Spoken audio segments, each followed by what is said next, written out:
Welcome to the Sharkpreneur podcast with Kevin Harrington and Seth Greene. Kevin Harrington is the inventor of the infomercial, one of the original sharks from the hit TV show Shark Tank, and has generated over $5 billion in TV and digital direct response sales. Seth Greene is the world's first trusted authority on cutting-edge direct response marketing, a best-selling author, and the only 3-time Marketer of the Year nominee. On the podcast, Kevin and Seth interview sharkpreneurs who share straight talk on what it takes to explode your business. 49 faces looked to him in triumph. Over the last 12 months, they had each taken turns and promoted his business for a week at a time, driving over $987,342 in revenue. What if you had a network of 50 centers of influence who promoted your business every week for a year? Grab your copy of the #1 Amazon best-selling book, The Ultimate Guide to Growing Your Business with a Podcast, at 33% off the Amazon price by going to ultimatepodcastbook.com. Again, that website for 33% off the Amazon price is ultimatepodcastbook.com. Welcome to the Sharkpreneur podcast. This is your co-host, Seth Greene. I am super excited to have a repeat guest on the show, someone who has written who has profoundly affected my career over the last 20 years and who has written what I believe is one of my top 10 business and personal development books of all time, which I recommend to every single person I talk to, which is 80/20 Sales and Marketing. In case you've been living under a rock, his name is Perry Marshall. He has started off, first book I ever read was The Ultimate Guide to Google AdWords. He's been very busy since the last time he was on our show. He's consulted over 300 industries, shaping the $400 billion digital ad space. Since the last time we talked to Perry, he's the founder of the $10 million Evolution 2.0 Prize. He's co-founder of the Cancer and Evolution Working Group and a whole lot of amazing other things. Perry, thank you so much for coming back. It's good to be here. We're going to take the gloves off and talk about what really makes businesses work. Well, that is a perfect segue. So, Perry, what really makes businesses work?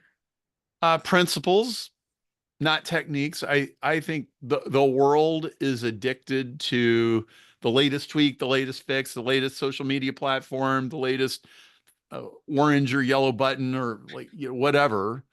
And boy, that's a real fun treadmill for about the first year and a half. And then after that, it gets really old. And I had a giant epiphany. Really, one of the biggest realizations that I've ever had is about 20 years ago. I was reading Richard Koch's classic 80/20 book, and he made this just offhand remark. Never chased it down, never elaborated, but he said 80/20 has a lot to do with chaos theory. And it's like, so I'm an engineer and I had studied that. I'm like, wait a minute, because chaos theory is pattern inside a pattern inside a pattern. Like, why does a crack on the sidewalk and the crack in the windshield and a crack on the Andreas fault all kind of look the same? It's like, it's that kind of a question. And when he said that, I thought, wait a minute, I think that means there's an 80/20 inside every 80/20 inside every 80/20. And it's like mirrors reflecting infinitely. And it was true. It was true. I jumped up from the coffee shop and I ran home and I was sprawled out on the floor. So at this time, I am a year and a half into starting a business. I had been a sales manager at a company. I had left. I had hung out my shingle. I'm the independent consulting. I'm scrambling. I'm hustling. I'm doing all this stuff. I have a website. I'm mailing the CDs and envelopes, and I'm doing all this stuff. And I'm like, wait a minute.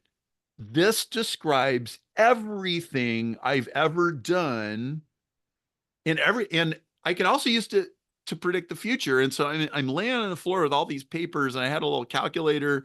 I was like, wait a second, like I've got like this many clients and I got this many people that ever bought anything from me. And I got this many prospects that filled in a form, 80/20 all the way through. Whoa.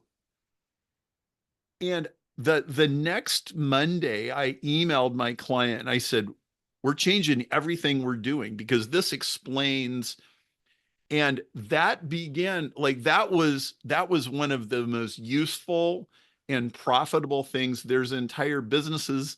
Maybe there's even an industry too that now exists because of that epiphany.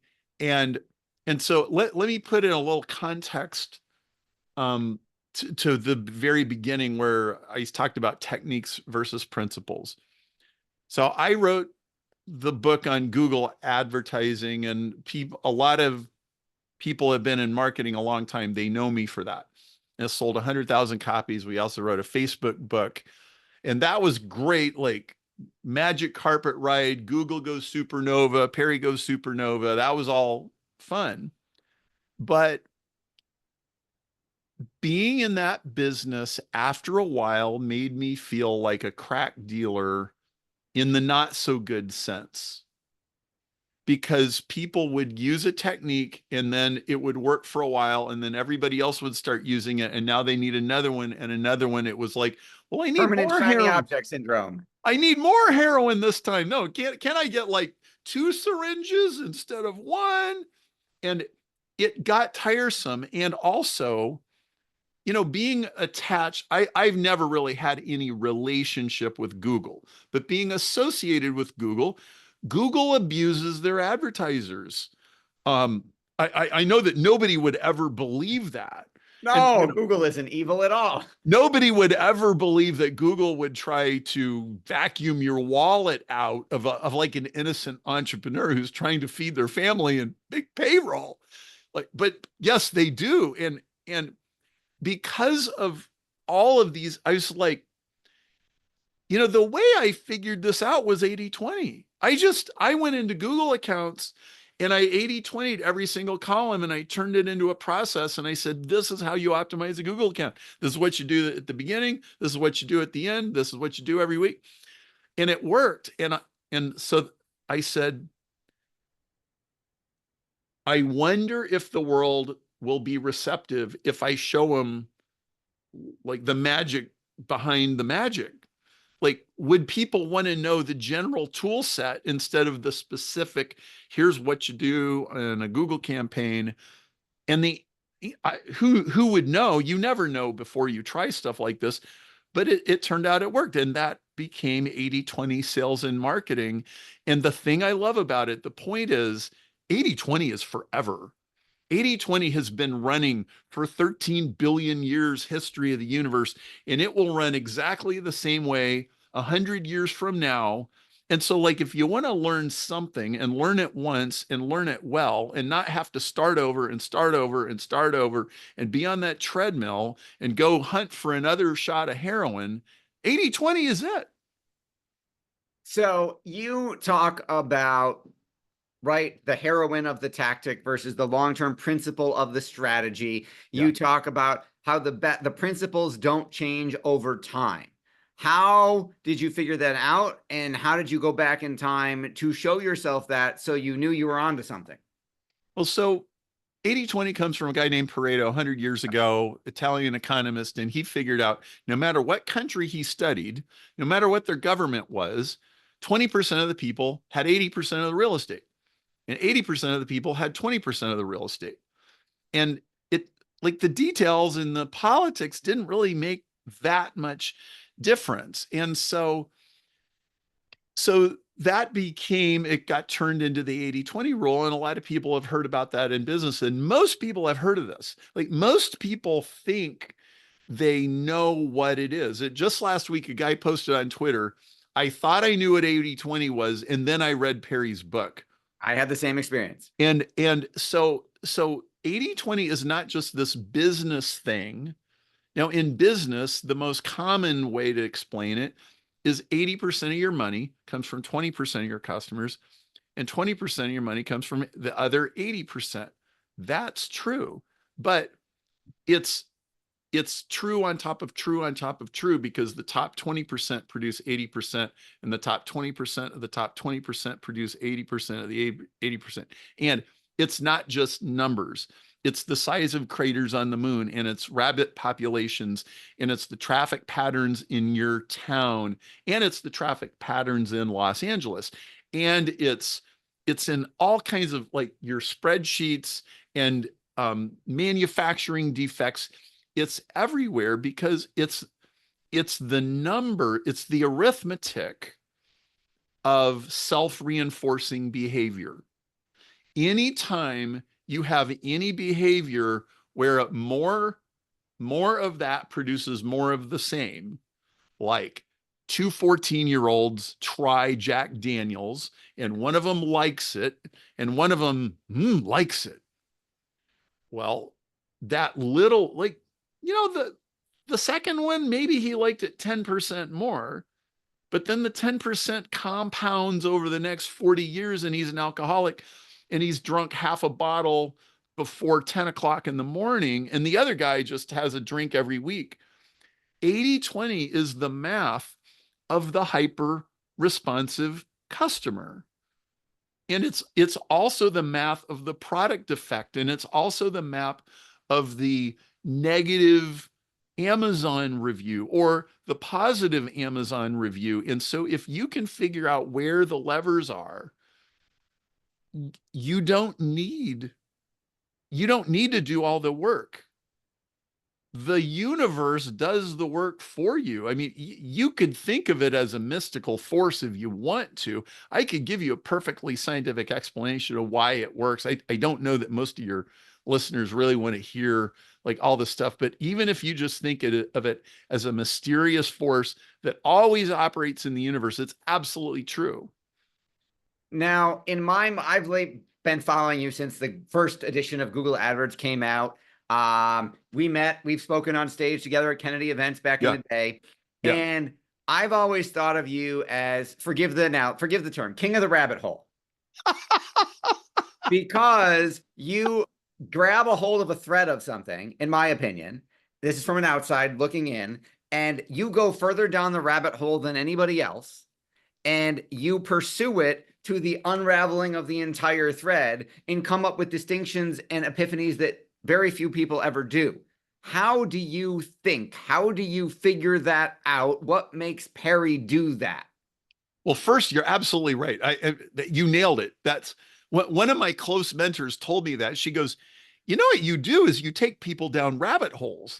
And every time you have a seminar or something, it's like, come to the seminar and we will find out what rabbit hole. And the trouble that I have is I don't know what rabbit hole we're going to be in 2 days into the seminar. How would I know? The only person I know who puts on a $5,000 a ticket seminar, what are you talking about? Not sure, but it'll be amazing. And everyone who's there is like, oh my God, it was lightning in a bottle, but it's lightning in a bottle every time you do it. How do you do that? Well, so let's start with, I'm just stream of consciousness because I don't have a canned answer for this, Seth, but stream of consciousness is, I remember when I was in college, it was electrical engineering school. And the reason I was in EE school was I wanted to really, really understand audio equipment. I had a brand of speakers that I was selling in a showroom at an audio store when I was 17. And I knew how to make them sound good, but I didn't know why they sounded good. And so I get an engineering school. So really it's like my inner artist is driving this. Like I have to know, and I'm really curious. Well, engineering school was a slog. I mean, it was tough. And it was almost dehumanizing. It was like, solve these equations, solve these equations, solve these equations. And what I remember about that my hobbies kept it interesting, where I felt like most of my classmates, they just eventually caved into, okay, man, I'll solve the equation. Like, well, I had 14 cups of coffee last night and I solved the equations. And like, this is, and they're just doing it like for GPA and yeah, I tried to get good grades, but I couldn't do it for those reasons. And I felt as though I never surrendered my curiosity or my humanity. And this is, I find this to be a huge theme. I homeschool my kids. I think most schools crucify kids' curiosity in the name of... I tell this story to my kids that I drove my teachers nuts because I kept asking why. And they were like, you're not 2 anymore. And I was like, no, but I want to know why. And I told my daughter this was my own quote that I wrote down in my journal, and I quoted myself to her, and I said, if I do not question what I am taught, I am nothing but a puppet whose strings are pulled by others. Yes. And so I think you just answered it. I'm still 2 years old. Then all right, well, then there you go. And like who shows up? I guess it's people who are also still 2 years old. Well, as Steve Jobs said, people who are crazy enough to think they can change the world do. Yes. So how did you get from, okay, so we got from Google AdWords domination to principles, and then the $10 million evolution prize, the Cancer and Evolution Working Group. Those are some different rabbit holes. How do you end up pulling those threads? Well, so 20 years ago, my brother was a missionary in China. He had gotten a seminary degree, he ended up doing that. I go to see him in 2004, and he says, so Perry, I don't believe this stuff anymore. We're both pastors' kids, very religious upbringing. He goes, I don't believe this stuff anymore. I'm quitting my missionary job. I'm going home. And I'm like threw the whole thing out the window. And we got into an argument, religious argument. I go, Brian, look at the end of your arm. This is a nice piece of engineering. You don't think this is an accumulation of random accidents, do you? And everybody's had this argument with somebody. And he goes, wait a minute. And he gives me a kind of this really standard, if you have millions of years and random mutations and natural selection, you're going to get a hand. You don't need any designer. And I listened to him, and I thought, I am not going to convince him of anything today. And for all I know, he might be right. Like, I never studied this actually. And I know a bunch of biologists would agree with him. And I have my intuitions as an engineer, but that doesn't make me a biologist. I said, you know what? I'm going to go home and I'm going to hit the books. I'm going to figure this out, because him making that leap pushed me over a line. I really felt threatened by the whole thing. And so I said, I am going to go home and I'm going to let science decide this for me. Well, I had no idea how fascinating this was going to be. Now, I got to tell you, I was scared. It was like, well, I got a wife, I got kids, I take them to Sunday school, I read them religious books at night. This all seems to kind of be working, but what if it's not true? And what if my brother is right? And you haven't had these arguments until you had it with a guy with a master's degree in theology. And so I said, well, I'm going to follow this wherever it goes, which I guess is the definition of a rabbit hole. And like, I'm not going to ignore anything that I can verifiably prove to be true. Well, I start going, so like most of this library is science and evolution books. And I became very fascinated with the engineering problem of evolution, which is very, very similar to the engineering problem of online advertising. It's almost identical.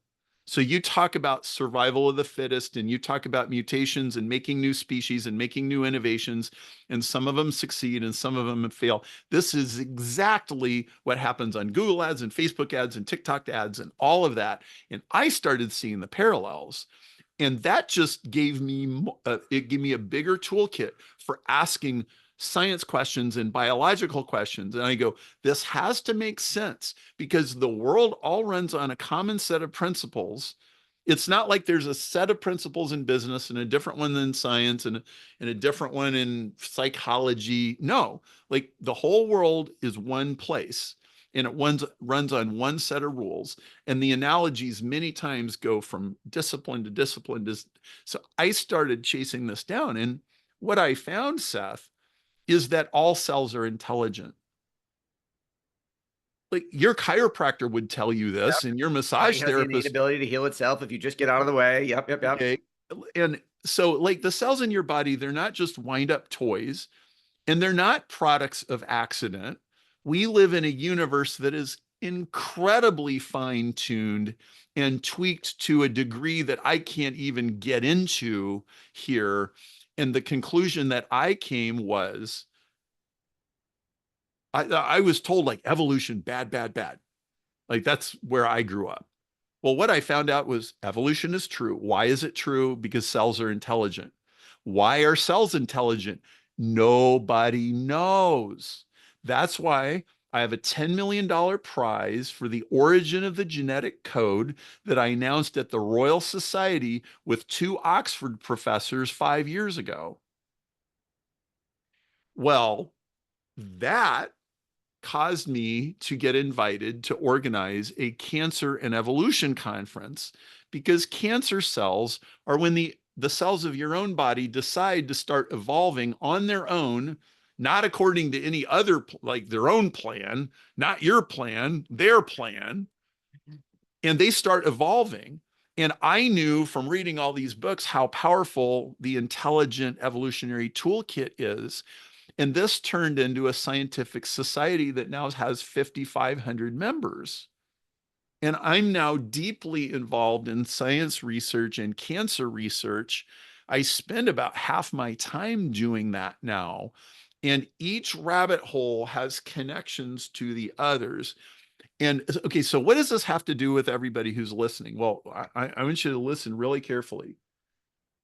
If you're still a little bit 2 years old and your curiosity did not get killed by some droning professor when you were a junior in college, and you still have passion and wonder, and you still like to learn new things, you could never ever predict, if you just chase those passions and those curiosities and you give yourself permission to, well, why am I reading this science fiction book right now? Because I want to. Like, if you give yourself permission to do that, you can't imagine how many dots will connect. Like one time, Frank Kern told me, I never read business books, I read fiction. Well, this is why he's such a good marketer. God knows what fiction books he's reading. That's a whole different conversation. There's only 2 million to choose from, but he's not reading the same boring business recycled crap that everybody else is talking about. And so it makes him interesting, and he's got a niche. And so like I've gotten very deep in science, and I have found that the best scientists to a person are people who have not lost their humanity or curiosity. So like one of my the guy that I did the Royal Society announcement with, he's an Oxford professor. His name is Dennis Noble. He will turn 88 this month. He has a band called the Oxford Troubadours, and they sing songs from Occitan language from 800 years ago.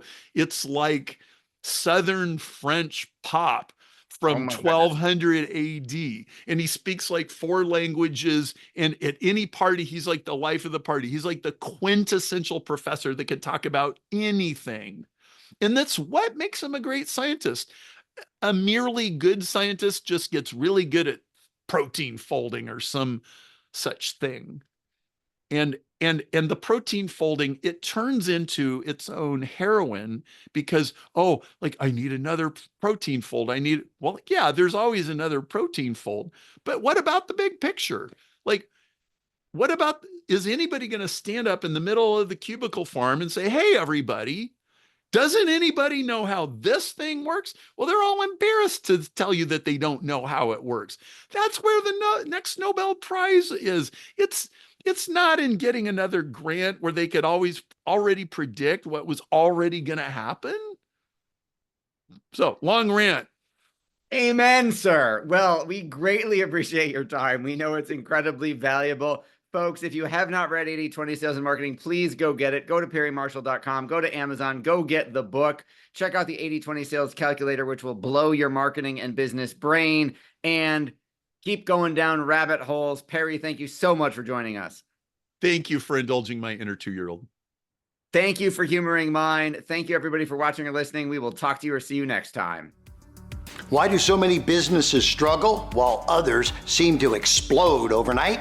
Do you wish you had the secret to this type of exponential growth?